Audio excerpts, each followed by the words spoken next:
House आहेत, तर तुम्ही शक्यतो मला वाटतं की आता तहसीलदाराकडेच पॉवर्स डेलिगेट प्रत्येक कलेक्टर वगैरे अशा खाली खाली डेलिगेट म्हणजे काय, माझ्या त्याला जे अधिकार क्षेत्र आहे म्हणजे अधिकार जे आहेत कलेक्टरला, ते तो अधिकार त्यांनी खाली त्याच्या खालच्या हाताखालच्या जे दुसरे रेव्हेन्यू ऑफिसर असतात, महसूल अधिकारी असतात, त्यांना ते दिलेले असतात, त्याला डेलिगेशन असं म्हणतो. तर अशा बऱ्याच ठिकाणी झालेलं आहे. तर तुम्ही तहसीलदाराकडे तशा पद्धतीचा अर्ज करा. त्यात तुम्हाला अर्जदार म्हणून तुमचं नाव टाका, प्रतिवादी म्हणून समोरचे जे व्यक्ती आहे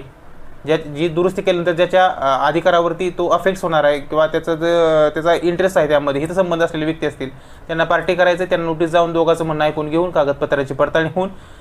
तहसीलदार तसा आदेश करतात आणि त्या आदेशाचा अंमल परत तलाठी करतात. आणि अशा पद्धतीने तुम्ही